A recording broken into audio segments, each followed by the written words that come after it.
Coming to you from the Upmarket studio at Gasworks in beautiful San Buenaventura, this is Real VC, a podcast about Ventura County real estate. My name is Reed Fish. I'm the CEO of Upmarket Media and one of your hosts. We got another one here, Katie Connolly, who's assistant team leader at Keller Williams, West Ventura County. Katie, hello. Hello. I've missed you. I know, it's been a minute. I've missed our listeners too, and I apologize for being a little lax on the episodes, but it was kind of a busy fall, personally and professionally, so we kind of had a couple stumbles with getting some people booked, but now we're ready. We're back. You know who I've missed? Oh, producer Chelsea. Yes, of course, Chelsea. Hello. Aww. Hi, guys. I've seen Chelsea. I'm fortunate enough we work with her every day, so I get to see her all the time. But you only get it so often. When only we in record. studio or on a shoot. Yeah, exactly. So. But yeah, it is great to be back. I mean, we're coming to the end of the year. I'm excited for things to slow down a little bit, and then we can kind of plan out some more content for this for the next year. But I think we got some good content today. We do. We have a great guest today. We have one of my good friends who actually is in their kind of real estate's like their second career. Okay. And we're going to get into that today. So here we have Mr. Garry Eberhart from RE/MAX Gold Coast. Hey Garry. Hey, thanks for having me out here. Of course. Love your studio. All right. Thank you. Being next to tacos is even a bonus. Yeah. Exactly. So we were talking a little bit about this before we kind of hit play, and Garry has a fun story about how real estate's his second career, and his first career sounded very exciting. So Garry, can we get into that, what you were kind of talking about earlier? So yeah, I mean, real estate is now my first career. Right. It's your only career. That's my only career now, but about 10 years I was a paramedic. I was on a SWAT team out in Fresno, did that whole thing, worked that, thought that was going to be my career forever. My mom, who's a broker at RE/MAX also, she kind of got me into real estate and moved out back from Fresno and came back to Oxnard where I was born and raised and started doing real estate part-time. You know, it's a tough industry to get into full-time. Yeah, right.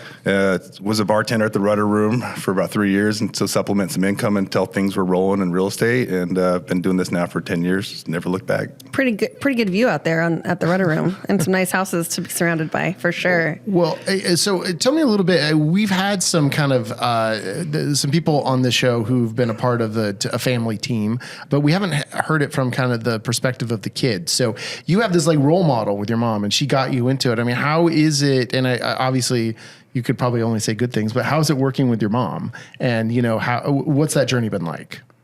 It's been great. It's just like any other kind of family atmosphere. You know, there's things that's easier to do with your family. There are also things like, okay, this is my mom. It's like got to kind of watch what I say. Yeah. But she's a fantastic role model. She's a very successful beach agent, and you know, even though I work at RE/MAX and there's a lot of good brokers there, she's always the first person I go to if I ever have any questions about deals going sideways or just in general. She's just always been there for me.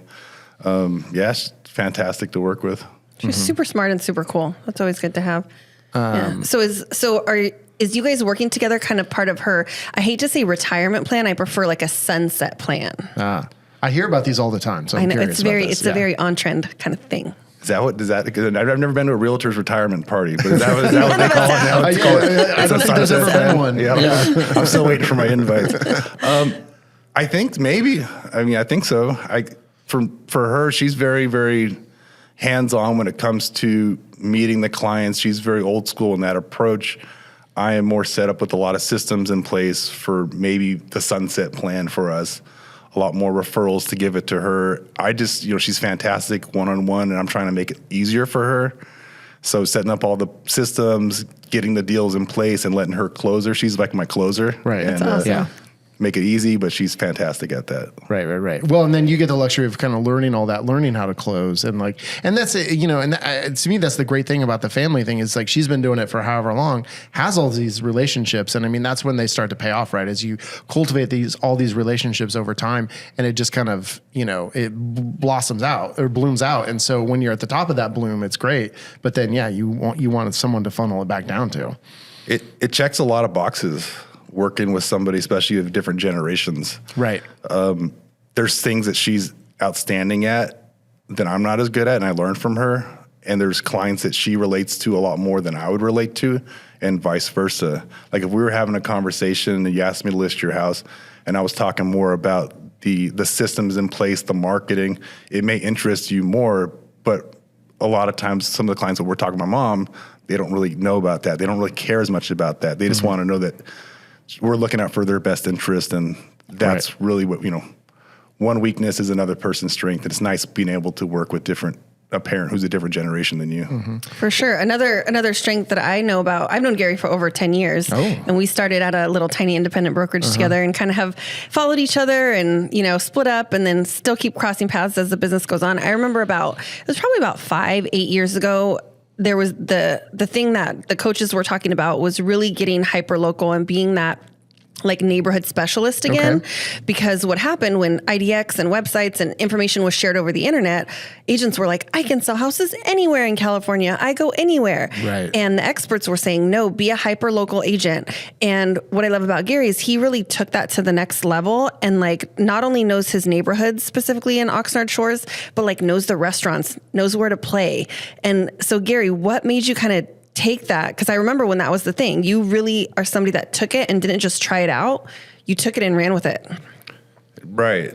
I think 2021, when all the listing agents were crushing it, and because we were getting 20 offers, I wasn't the listing, I was a buyer's agent. And I got kind of taken to the ringer by a couple buyers that were out showing property to all year in Moore Park, driving around, just running me ragged, and they ended up going through the listing agents. So I was either going to get out of the industry, and I remember having a conversation with a good friend of ours, Jeff Fouché, and he says, don't sell steak, sell sizzle. I'm like, what does that mean? He goes, well, instead of selling homes, like sell things that you really, really enjoy about that home, sell the lifestyle about the home. And I'm like, well, the lifestyle I really like is the beach lifestyle. So I transitioned to more of like, okay, let's get a website. Let's get everything hyper local. Let's start a YouTube channel. Let's start a newsletter. Let's get everything hyper local. Let's just basically, this is my snow globe of Hollywood Beach and the marina. I don't want to go outside of this. I mean, I'll sell homes everywhere I take it, but for me, my focus is the beach and the marina, making hyper local content for that type of buyer, that type of seller. And I've seen my enjoyment for the career and the industry just come back full circle now, because I'm doing something I enjoy. Yeah. Well, and I think that shows with the clients. I mean, always when it's the word we talk about so much is authenticity, because you're authentically doing that. I mean, if you're driving up to Moore Park and hoofing up there and showing some house that you have no interest in, I mean, they can see through that, at a certain point, right? Because you're just there for a check. And if I feel like if you're in your, I mean, it sounds like you live there. You're in your home, and it's like you're passionate about the area you live in, and that's for sure going to show through. It does. It 100% shows through. And like you said, if someone wants me to list their home in Moore Park, I'll do it. Right. But I might not be the best agent for them. There's probably a Moore Park local who's just absolutely knows the ins and outs of it, the school districts, where the best place to get happy hour is. Like, that's who you really want to work with, because that's who's looking out for your best interest. And I just discovered that. I've been working on it for maybe 3 years, kind of building that plan and transitioning to it. And like I said, people do see that. They notice it. And yeah. That's cool. I love that. So is your goal, or have you already heard kind of that you're like the go-to guy? Like, what's cool down at the beach? Do you get those calls? What's going on with this project? What's going on over here? So last night at our Christmas party, I had a couple of agents ask me, like, what's going on with this project? We saw this update you did on a couple of restaurants, like what's happening there. So it is happening more and more. I do get calls randomly out of the blue from someone who saw a video. They're like, hey, you seem like you know a lot about the neighborhoods. What can you tell me about this? And we end up working together.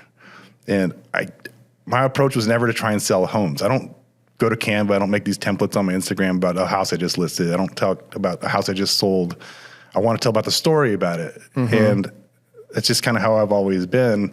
My Instagram is not a whole bunch of house sales and things like that. It's just more about the lifestyle. And well, I do think I've kind of seen that content of like, hey, just listed, just sold isn't always the most effective content. I mean, I think you do want to have that kind of stuff in there, pepper it in. But I think anytime when, again, like your personality is coming out, that's really where it's going to show. And the passions, again, it just goes back to then that people like, a different person is going to be on that, watch that Instagram feed than who is just interested in like, what's sold and what hasn't sold, or what transactions have completed, For sure. How's the balance of both of those though? Both of those go though, because I know that we have like content creators out there that like spend so much time creating content, and then we have realtors that we know we're so busy selling real estate. It sounds like you kind of have a good mash of both of those. How does that balance work out? I think you just have to kind of reverse engineer what the end goal is. Like if you want to sell high-end luxury homes, you got to figure out where your high-end luxury content is going to go. And then who are you going to be targeting with that? If it's just Instagram, you're going to get what? Realtors follow you, affiliates will follow you. That's pretty much who's liking your post. But if you have high-end stuff like upmarket media, videos, and things like that, you have to find out where to park that and how to get that to the people who really want to see that. It may not be your typical social media platform and that channel.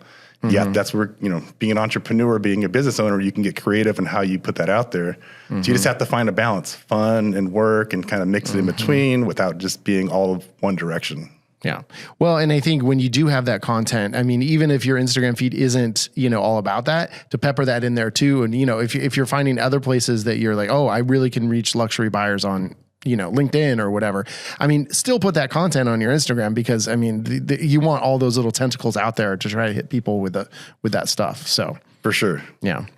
Well, let's go. So, but it does sound like you're active on social media, but let's save that conversation. Let's take a quick break. We're going to come back. We'll have our social media sidebar, and I want to hear more about what you're doing there and where we can find you. Then we're going to come back. We're going to talk about marketing and then, action items. You know it. Love it. You know how we do every time. We took a little break, but we don't take breaks from action items. We're doing them all the time.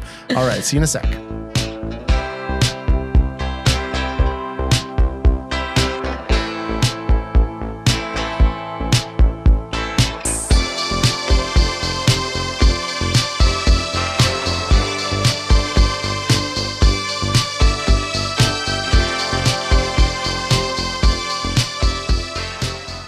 All right, social media sidebar. Come on, man. We're upmarket.media. Across all social media, you can follow us. We have a lot of the podcast content on there. And then Katie, where are we finding you these days? Katie.connolly.realtor on Instagram, Katie Connolly on Facebook, and on LinkedIn. Right. Pretty easy. Gary, where are you at? So my Instagram got hacked recently, so I had to start over from that. Long story, but got a new Instagram account. It's Boats and Homes. That's Boats NHOMEZ. That's up and running. For me, like 3 posts over it so far. But all right, well, that's there. And then you can find us on YouTube at Boats and Homes or Channel Islands Living. All right. Okay. So then are you putting all the stuff that you're putting on YouTube, which also is social media, on your Instagram, or are you kind of tailoring different content for YouTube? I mean, and obviously you can do longer form stuff on YouTube than you can do on Instagram, but outside of that, the thing that I like about YouTube is it's not a social media platform. It's more of a search engine. So kind of like I said, reverse engineering. That's why it's good to work with an expert. Yeah, it's the second largest search engine outside of Google. Second largest search outside of Google. I didn't know that. So really, you just kind of got to be creative. With me, like luckily I have a good team for video production and things like that. We can turn around videos pretty quick. I like YouTube, and then from there, it's deciding where else to put it. LinkedIn, Instagram, Facebook's another good spot to go to it. But for the most part, things start at the YouTube level and then go from there. So do you have like a calendar a content calendar, content creation calendar for YouTube? I mean, how often are you posting videos? What type of stuff are you posting? So how often? We're probably like 2-3 videos a week. Oh, that's we use Trello for pretty much to pushing content through so we all kind of stay on track with it. What's a Trello? What's that? It's just it's a free app that you can use, and it just helps with organization from start to finish of a video. And then you could bring in, for example, if you need a YouTube thumbnail, you could tag somebody who comes in for the time where the video goes to thumbnails. It's just a really nice way to stay organized as a team without having to call you and say, hey, I need this done, or where are you at with this? It's just a nice hub to have everything parked. There are some calendar links for Instagram, but for the most part, Trello, YouTube, then to Instagram and other social medias is kind of the way we go, which is kind of hard. Sometimes, you're filming horizontally or vertically, so you have to kind of edit it, but it's kind of, we kind of start there. Yeah, well, that's the thing. We shoot this horizontally, but then it's on YouTube horizontal, but then, we do a reel, for each episode vertically. So then what is the content? I mean, do you have then specific types of content? Like you're doing, like say, you're going to talk about, I guess you're focused on really one neighborhood or one area, but hey, it's Beach Tuesday and we talk about some beach related thing, or do you have stuff like that? Or is it really just kind of whatever you think of? I do. So I have a lot. I grew up in the restaurant industry. I've worked a lot of restaurants in the harbor. So I we have sponsors for newsletters, restaurants, for example. This month's sponsor for our newsletter is Tradewinds Cafe and Bar. They just opened in Oxnard. They're giving away $200 worth of gift cards, and we give those out through our social media platforms and things like that.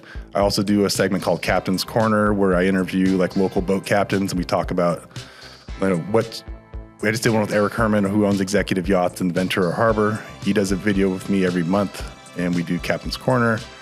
Harbor news and updates. I have a relationship with the Ventura County Harbor Director, Michael Tripp. We talk about what's happening at the Whale's Tail, the Fisherman's Wharf, all the major projects that are going on in Oxnard, and things like that. So every month I kind of have a set plan of what I'm going to do, and then I sprinkle in just local news and stuff like that on top of that.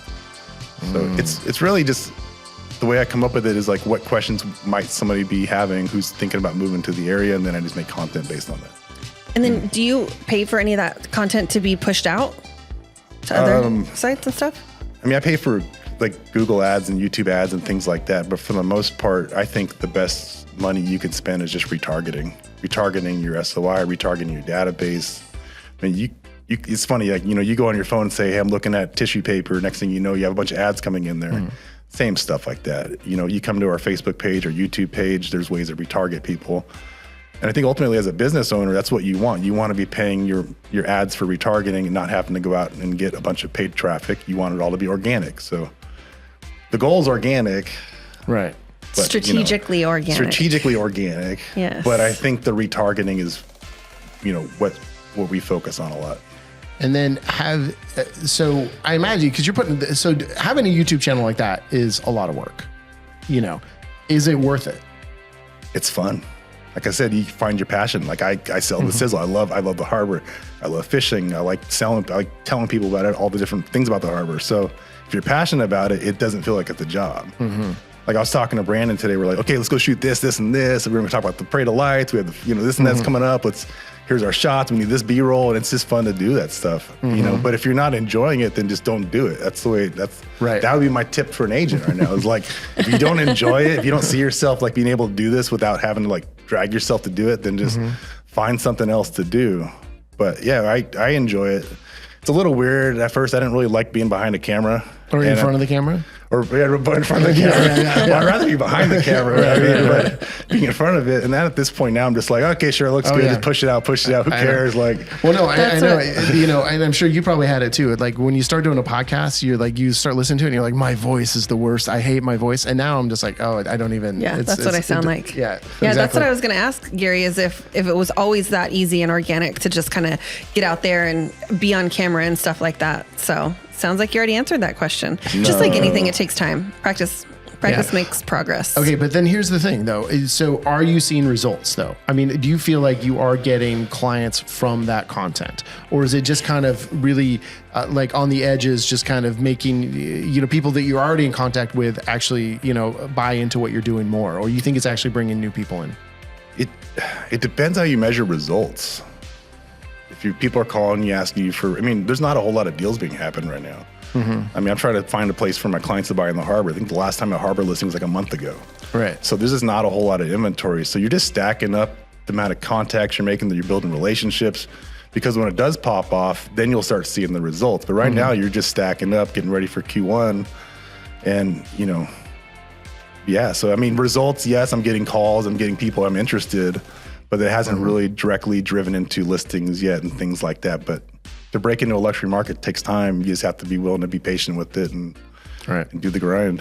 What I love about Gary's content is it's entertaining, but not like cheesy. Because have you seen those real estate videos that are like over the top, and it kind of makes us as realtors look like goofballs because they're like it's like goofball content. So I appreciate that yours is definitely more professional. Have you been tempted? Some people are authentically goofballs, though. That is true. Yeah, but have you been tempted to do like any of the like viral trending videos or anything like that? Or what's your feel on that? Will you call my wife and tell you that she just said it's not cheesy? She's always like, "What is this?" Like, you're just cringe emotional. Like, what did you just post? Yeah, I mean, yes and no. I mean, when I do stuff with Brandon, it's, we're like, hey, we should do this. Or I just saw, this came up on CapCut. We should just do this. And the one, you've seen them everywhere. I think there's a mixture of it, and I think certain platforms it's good to do it. For me, YouTube is more of a professional platform where people are like, this is where I'm going to park my video, my really high end video here. This is going to be part of my email signature. This is going to be there. Right. Instagram, you could try whatever you want because if it doesn't work, 4 days later, no one cares. That's true. Right. So it's like, that's a good tip. If it does work, then hey, move this over to YouTube Reel or go from there. But I'm getting a little bit more like open to trying weird things. It's a little bit, it's the same reason I don't post just sold, just listed. I don't think that's me. But I don't know. To answer your question, I don't do it yet, but I'm open to it. I mean, there's some where realtors are like falling out of cars. There's some where they're like hiding behind the curtains and like, surprise, I'm here. Like, what does that really do? I'm not sure. Maybe I'm just well, we can have a longer conversation about that sometime because we actually, I have thoughts, but let's. I think we're coming up on time on this segment, so we're going to come back. We'll talk more about marketing, and I think I have a couple questions that's going to come out of this, and then of course action items. You know it. Come on, let's do it.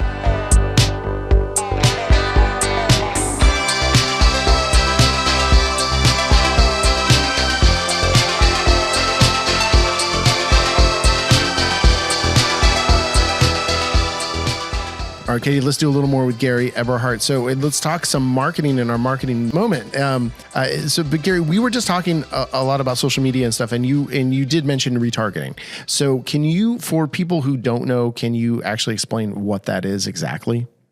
Yeah, so I'm not the expert at retargeting. I actually have a team that helps me with this stuff. Yeah. But for the most part, what I understand of retargeting is if you came to, like say from our YouTube channel, you just watched the video, there would be a way for us to turn around and then show you more advertising from us because you showed interest in it in the first place. I'm not out there just I guess you call it like shotgun marketing. I'm not out there just trying to throw a big net out there. I'm actually cast a really small net when it comes to marketing. Some of the keywords that we go after are not 4,000 searches a month. They're much more hyper local to what we're trying to do. And then it hits those people more times. Instead of hitting 4,000 people once, you're going to hit 1,000 people 4 times or 100 people 40 times kind of thing. So, for example, like Facebook, there's groups on Facebook that you can follow that are pretty hyper local to a market. It'd be like Channel Islands, Harbor, Ventura, Keys, neighborhood, or something like that. You join that group, you put a video out there, they watch that video. Guess what? Now you can retarget people in that group. It doesn't have to be a crazy retargeting, but they might just see more, hey, I just listed a video. They might see that video. So it's just a nice way to kind of build an audience without just shoving it right down their throat. And so when you retarget, so if you're in the group, then is that showing ads on the sidebar, or is that then you're putting, so as far as retargeting goes? It doesn't really show ads on the sidebar per se.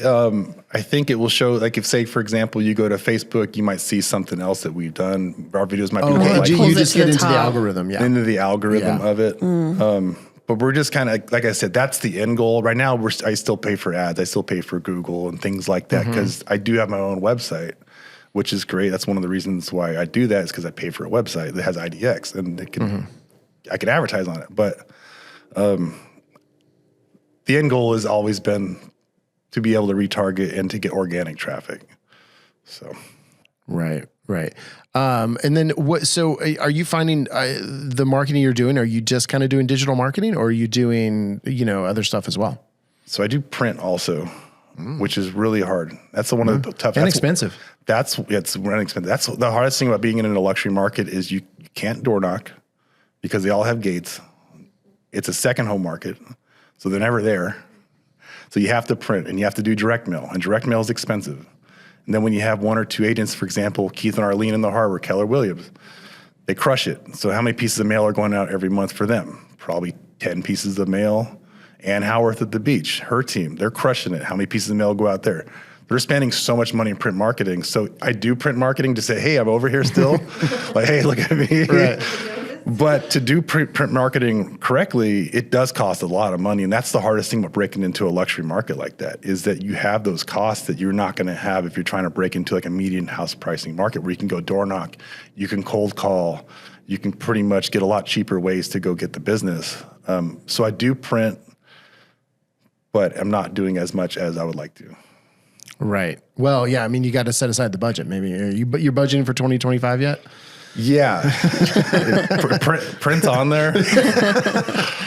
Print costs are going up, just like everything else. All the costs are going up, correct. Yeah. But I think what I love too about you, Garry, is you have, not that you're a perfectionist, but you have a good visual eye, and it shows in your videos, but it shows in your print marketing too. You're not going to, same kind of thing. You're not just going to do this mass, like super inexpensive kind of off-center mailer. Like, it's going to be beautiful pictures. It's going to be aesthetically pleasing and like really correct. So hopefully that stands out in your market, like that really pretty stuff. Yeah, I try. I mean, I do a market report that goes out. I try and kill two birds with one stone. I always advertise my YouTube or social media on that, just in case somebody else wants to dive in that direction. But I mean, I don't do it myself. I used to try and design everything. Yeah. I'd spend half my day designing something and it sucked. It was never any good. Now I just kind of you have to put the team together. You know, you learn from your mistakes. Yeah, well, no, totally. I mean, that's one of the reasons our company exists, is because, you know, there's a lot of realtors. I love taking pictures and I'm good at it, but then it takes them a whole day to do it. And you're just like, yeah, you just saved $350 and you could have been getting leads that whole time instead of, you know, saving that money. But that brings me to another question I did want to ask is, so you keep talking like you have a video team, and because I know, you know, as we do video and we talk to realtors about their kind of video strategy, and because sometimes they'll come to us and I want to do a community video, I want to do a neighborhood video, and we're always like, well, that's great, we can help you. It's just, this is going to be what the budget is, and then it's also, what else are you going to do?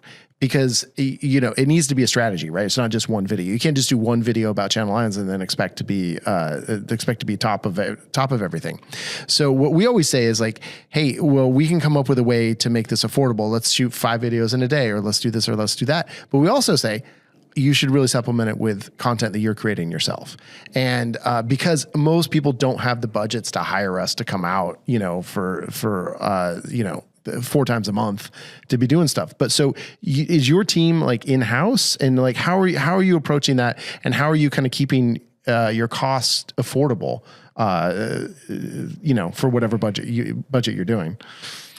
So part of our team is in-house. The other part of it is just come through relationships I've made throughout the process, and seeing what works best for us. I know one problem that we were having is a lot of our content is shot on scene. For example, the other day we went out on a boat and we did a video with Captain's Corner that took like 2 or 3 hours away. And majority for you, I mean, that might not be worth it for the budget to go take 3 hours to shoot one video. Right. So you have to find somebody who's willing to believe in what you're doing and make sure that budget works for you. Majority of places, they're like, okay, we're going to give you 4 hours. It's going to cost X amount of dollars. Knock out as much content as you can. And in 4 that's hours. that's how we just tend to structure those. And so sometimes it is like, oh yeah, well, you had to spend 3 hours on this one. Well, that's going to be, you know, 3 hours of the content. So, you know, of the time we have. So, you know, it kind of, you try to maximize it, but sometimes it just, you know, like some things take longer. So for sure. So we have somebody, so if it's just, okay, like let's say we're going to do a market update, we're going to do some news with some B-roll. We'll go out and shoot the B-roll. We'll fly our own drone. We'll do all the stuff we need, and we'll come in there and we'll just shoot the content, and then we'll have the B-roll already ready to go. And we'll kind of knock out as much as we can. You sound like us. You sound like an actual video production team. It's like, I mean, that's what the goal is, to keep the cost down, because it's expensive. But that's what separates us, I think, from a lot of other people, is that other people are just, they don't have that side of the brains. Like, okay, how can we knock this out? But we also have another videographer who's like, okay, cool. Like, let's go to the harbor. Let's go shoot some other content. We also have a gimbal. We're like, okay, what can we knock out here real quick for this? So you just, you know, certain days you do certain things, but Well, we can do that too. So anyone listening, call us. Because Gary's not for hire. No, exactly. No. He doesn't. Yeah, you don't want to do that for other realtors. I might be. Depends on how this next year Depends on the goes. market. Depends on how the market goes. But, Well, I when we talk about marketing, I can't not talk about social involvement, because I truly believe that those tie hand in hand together. And some people think once they hit a certain level of success, then they can start being involved in their communities. I think that it should be done all the time, because it's our job as humans. Garry, I know you have a charity that is close to your heart that you've been involved with for very many years. Let's talk about it. So I'm on the board of directors for a nonprofit local here in Ventura called The Young and the Brave. We are been around since about 2013, and we help kids and their families who are battling cancer, like young adults. Since 2013, we've donated about $1.3 million directly to these families, and just an all-around just great organization. We're all volunteers, all grassrooted here, like Chief Ackerman, former Ventura County Fire Chief, Nathaniel Kern, pro surfer, Josh Kern. Like, this is all family atmosphere, but we do an annual golf tournament at Spanish Hills every year. We have a real estate program, like people like Ann Howarth, Billy Davidson, Andy Dane Carter from Long Beach. A lot of big-time agents are a part of it. And, it's just a great nonprofit that has a lot of people who believe in our mission statement. And, it's really close to my heart. So thanks for asking. Yeah, that's truly giving for the sake of giving. And I love that. So thank you. And I think we're always talking about how, or maybe not always, but we should always be talking about how I think it does really help not only is it good and the right thing to do, but it does help your business when you align yourself with causes that you believe in. Because it's forming more relationships, it's putting your name out there, and it's also just like doing something good, which I think makes you feel better and makes you feel better about your business. Yeah. If you're a good human, you have to tell the world about it, right? Unfortunately. Yeah. Well, exactly. Well, I think I don't know. I think you just have to remember you're doing it for yourself more than anybody else. And then it comes, so that's it. Well, and I think if you're going to support a charity, you need to take action. So, which I think means it's time for our action items. And you didn't want to go first. I can go first. Mine's already ready. Mine's on deck. Mine's ready too. Because I was inspired by Garry. Me too. Then I'll go first in case you guys have mine, because I thought of mine earlier today. No, go ahead. So whether you're shopping for a charity gift, or a holiday gift or a housewarming gift, I challenge everyone, or I recommend to everyone, to really go somewhere local and get a gift card from a local business, a local restaurant. And then build a relationship with that owner or manager. Say, hey, I'm a local realtor. I love your product or your restaurant services, whatever it may be. I have to give, $20 minimum gift to whatever, and I want to support your business. What do you recommend? So buy local. Hey. And give it away. That's a good, and give it away. Nice. Okay, I'm going to go. Garry, we're going to go with you last because I know you have the best one of all of us. But oh, no. I actually, no. And it's actually, mine's almost a direct quote from you because it really struck me. And sometimes I like to do these action items where we're just reinforcing something that we talked about. And I think there is an actionable thing. And mine is to find joy in what you do. Find something about being a realtor that actually brings you joy. Because I know not everything about it brings everyone joy. No way. I mean, my job is the same way. And it's like and I think for me, Katie, one of the things that I find as I lean into it for myself, I enjoy doing a podcast. So I find joy into that. And then I think it shows as we do the podcast because we are joyful about it. And so I challenge everyone else. And maybe it's like putting numbers into a database, whatever it is, right? It doesn't have to be, some big thing. Find that joy, lean into that. And then that means you can spend a lot more time next year doing something you really enjoy. That's a good one. That's a great one. Are you ready, Garry? Sure. What do you got? Action item from Mr. Eberhart. So my action item is actually a challenge too. Okay, good. And that is going to be, if you are not currently happy with the results that you're getting with your current buyer situation, if you're a buyer's agent, you really want to be a listing agent, stop what you're doing, go back to the drawing board, and re-engineer how you're going to be where you want to finish out this career. Because you could spend that is an action item. you can spend a lot of time just doing things that may not be where you really want to end up at. And for me, it was the things like door knocking, cold calling. Those are great ways to make some quick bucks, but that's not where I really wanted to finish out. I wanted to be in that luxury market. I wanted to be hanging out with the people I wanted to be at. So I found a way to just kind of reverse engineer it. I started with the ending in process, the ending thought, and just went from whatever it is. It's a combination of going out and meeting the business owners. Eric Schwartz over at Live, he told me the other day he met the owner at Water's Edge. I believe he just closed the deal with them for like $7 million. I was like, through a conversation, he wanted to be there. He put himself out there and closed a huge deal from it. So don't be afraid to get out of your comfort zone, figure out where you want to be with the end goal in mind, and just go out there and tackle it. Yeah. Start where you want to end up. That's advice we give all the time. So, all right. Hey, Gary, thank you very much. Yeah, thank you. Katie, thank you. Chelsea, thank you. We didn't hear from you much this episode, but you were here the whole time. I'm here. Okay. Thank All you. right, thanks everyone. And thank you to our listeners. That's actually the biggest thanks of all. So thank you for listening. We are going to be back with more. I promise you, we are doubling down on this podcast. Sounds good. All right. Thank you, See everybody. you soon.